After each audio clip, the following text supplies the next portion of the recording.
Kopi. Kopi itu minuman yang ajaib.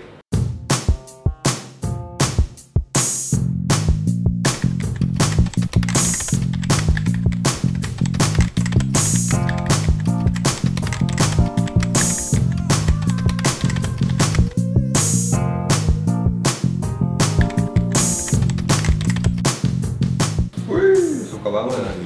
Ya karena kita juga awalnya sih kalau dari dulu kalau saya gitu ya, maksudnya minum kopi aja. Tapi semenjak akhirnya syuting film ini ngejalanin kedai filosofi kopi bareng sama Ciko juga, ya akhirnya kita mau nggak mau menjadi orang yang sangat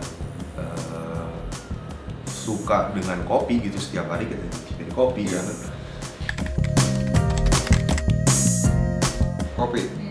Kopi itu minuman yang ajaib. Jadi kalau misalnya kita ngomongin soal kopi, nutrisinya apa sih? Nggak ada nutrisi sama sekali, nol. Tapi di dalam secangkir kopi, kalau kita minum bisa jauhin kita dari sakit jantung, bisa jauhin kita dari stres, bisa bikin kita jadi bahagia, bisa bikin kita jadi power gitu untuk lebih bersemangat untuk menjalani hari-hari, bisa bikin kita untuk terjaga. Banyak manfaat dalam secangkir kopi. Jadi filosofinya, kopi itu sama seperti kehidupan. Mungkin ada yang bilang kopi itu pahit, sama seperti kehidupan. Namanya hidup pasti ada sisi pahit, ada sisi manis. Nah, gimana cara kita nikmatin hidup itu sendiri? Filosofi kopi buat saya Dia mukanya udah filosofi.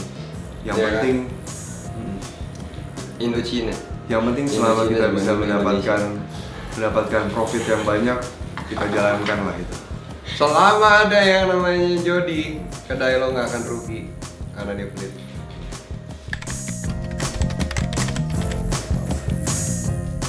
Masyarakatkan kopi supaya nggak ada jarak antara kopi sama orang yang mau penikmat kopi. Karena semakin banyak pengetahuan tentang kopi, akhirnya orang jadi snob dan nggak jadi mengedukasi, akhirnya jadi judging. Orang yang nggak tahu kopi malah jadi takut untuk minum kopi. Ya, Yang pengen sebenarnya- kita lakuin adalah kita pengen memasyarakatkan kopi. Orang bebas menemukan dirinya di sini. Ya. Gitu. Dan yang penting semua stakeholder kopi dari petani, roaster, pemilik coffee shop, eksportir, semuanya industri jadi sehat gitu, bisnisnya Iya. sehat, Itu juga. saling support antara hulu ke hilirnya juga terjalin dengan baik, ekosistemnya juga berjalan dengan baik. Tengkulak sama tengkulik juga baik. Iya. Tengkulak sama tengkulik kadal juga kadang. Ada lah, ada lah grup gitu. Nah, Kadal grup. kalau bisa juga ya, kalau ngomongin pangan kan kita banyak ya di Indonesia nih, produk pangan kita kan banyak. Ya ini jangan hanya di kopi aja sih, maksudnya bisa menyebar ke yang lain karena kan berpotensi juga ketika kokoa juga naik, kemudian misalkan padi, jagung, Iya. terong, semua lah. Maksudnya ketika semua produk pangan ini kemudian ekosistemnya berjalan dengan baik kan bisa berpengaruh terhadap ya banyak hal sekitar perekonomian. Iyalah. Ya, pastilah. Gua ngobrol sama beberapa petani kopi yang pernah gue samperin, yang ketemu gitu, kayak contoh kecil lah. Kemarin gue baru balik dari Malang ngobrol. Gimana? Nah, generasi ke penerusnya itu udah nggak ada. Sekarang udah sibuk sama kerjaan yang lain. Jadi nggak ada lagi mau turun ke kebun. Mereka paling main ini farm apa? Yang di ya kan? Apa? Farm apa tuh? Iya, Harvest apa? Iya, Harvest nggak Moon. ada tuh yang beneran malah nggak ada kosong. farm apalah. Yang gue takut kan nanti sumber pangan gimana ntar depannya.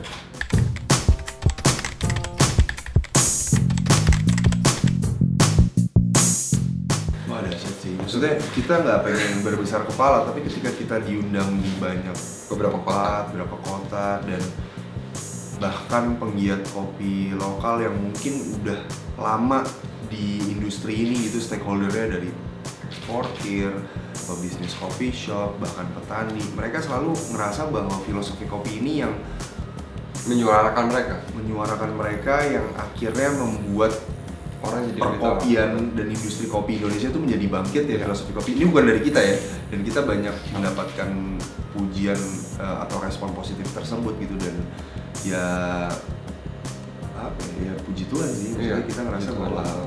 bahwa kita bersyukur juga kita bisa memberikan sesuatu gitu terhadap industri kopi Indonesia dengan apa yang kita punya, yaitu berkarya melalui film.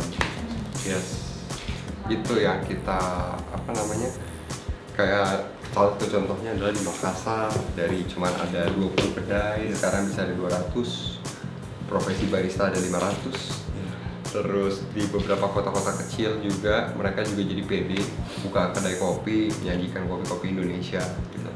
Terus begitu kemarin juga kebetulan baru kunjungan gitu, ke Palu, misalnya ke Lampung gitu, mereka bilang gitu, "Bang, ini gara-gara filosofi kopi nih," dibilang kayak gitu, "ini kami buka kedai kopi dan sekarang ya udah kita mulai belajar kopi dan petani di Indonesia juga jadi mulai lebih karena pada banyaknya kedai kopi, otomatis mereka langsung datang ke growers, petani juga ikut mensejahterakan petani. Industrinya jadi sehat lah. Kemudian juga sebenarnya kan bagus gitu ya minum kopi itu kan nggak ada salahnya, itu bukan sesuatu hal yang dilarang gitu. Jadi kita punya satu culture yang mungkin dari dulu sebenarnya kultur ini udah ada, tapi mungkin udah lama mati, terus akhirnya hidup bangkit lagi sekarang. Jadi orang-orang banyak yang udah mulai tiap kemana-mana pasti ngajaknya ke kedai kopi, nyari kopi atau kopi. Terus juga ngomongin profesi barista, mungkin kalau dulu ngomongin barista tuh apa sih? Iya, taunya orang bartender. Gitu. Bartender mungkin lebih terkenal dibandingin barista gitu. Tapi sekarang barista udah menjadi satu profesi yang bisa dibilang menjanjikan ya. Menjanjikan dan orang banyak yang mau, Dan banyak yang mau belajar.